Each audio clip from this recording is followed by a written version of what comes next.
Alright people, got a bit of a different one today. So as you know, I do track days, a lot of track days on this bike, and I got tagged in an Instagram post about some parts that some bloke from Italy is doing. So I will show you what I got. So I think you'll find out who it is. Hyper Design from Instagram reached out to me, tagged me in one of their posts, sent me some parts. So I guess he's doing a bit of a home hustle. There you go. What do you think that is? Yep, it's a front cover. So this bad boy goes like this. Bit of protection, save you smashing up the headlight. Never have an off. At least it protects the front a bit. I thought, you know what? Fair play. I was trying to make a bit of money on the side. I thought I'll try his product out. Not bad, not bad. Got it shipped over from Italy. Came in like I think a week. So it's I think because it's like printed at home, so it's got that 3D effect. So I mean, it's fairly rock hard, so that's good. I guess he sent me some fitting instructions, so I guess they go in the bike, and it comes with some mounts, so it's just really easily mounts to the bike. The fitting instructions seem really simple, but first what I need to do is I need to somehow, if I work out, I've got to smooth this finish off, which means I have to sand it. And probably primer it and then spray it. I'll just do a gloss black or something. He doesn't at the moment offer this service, so it might be something he does later on. You tell him a colour and he'll just get it done, but plus the language barrier, something could get wrong, you know, so it's just easier for him to send it and then you guys sort it yourself. So I guess it's got some little filler marks already on it, so what I'll do, get me old 120 grit out and have a little go at sanding it and see where we go from there. So out in the garden, it's got my little box of supplies, got my little sandpaper, different grits. So let's see how this turns out. So first pass, I actually had to drop down to the 80 grit to try and get some of the lines out, but it don't take that long. Right, let's carry on. The two highest grade grits I got done all over. It's not too bad. So that's looking quite soft and smooth. There's obviously a few lines and stuff, but I'll get on the wet and dry now and then see how it turns out. So that's the first 400 wet and dry grit. It's not too bad. Obviously there's a few lines in it. It's smooth, but you can see it. So what I might just do is like a layer of primer on and see what it's like. Plastic primer. Let's see how this goes.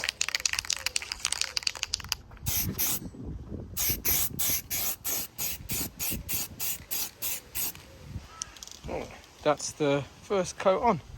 Let's see how the other layers turn out. So I've put 3 coats of primer on. You can see a few of the lines, but remember I'm going to be painting this black, so it's going to go on the front of the bike. It's mainly there for track days. It doesn't have to be Gucci. It took about an hour to do this, sanding it back, and then I'm going to let it cure overnight, and then I'll do a light 800 grit wet and dry gloss coat on, 2 or 3 coats of that, and that should be done. So it's the next day. I have just gone over it with an 800 wet and dry over the primer. It's not critical, but if it was like a show part or a body part, then yeah, it'd be done that at professionals, but this will do for the home one.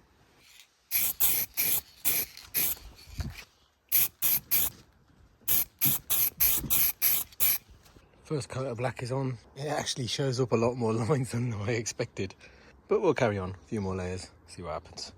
So I've put 3 layers of this gloss black on. You know what, you can still see some of the lines and stuff, but it's not too bad. It'll serve its purpose for the track, I guess. Put a big sticker over the front where the number goes and you never know. So we'll let this dry and then we'll get it on the bike. So I've left it overnight to cure. It's done. Well, it's the best I'm going to do it anyway. It's got a few little, obviously I'm no perfectionist, I'm just a guy with a can, but obviously it looks better than that raw finish how it was, and it will do on the bike. So now we'll try and install it. So basically to fit it, you got to do, this cover comes off first. There's a tab and 2 screws on the other side, on that side. This comes out and then you take the headlight out and then that cover goes on top. The screws, let's see if you can see it right. See, there's one there, okay, and then there's one similar on this side in that gap. I just can't get to the camera. There you go. So let's get them off first. So just a little, my hex thing is just about long enough to get underneath these wires and they're in there, okay? And it just twists. It's a bit painful, but goes. Whereas this side, no chance, because this flipping steering damper's in the way. Well, S-shape hex thing, and just take it out, which is a bit annoying because it takes ages. And I should be able to just pull on this now, he says. There you go. Oh, the whole thing's come off. One-handed job. Oh, there you go.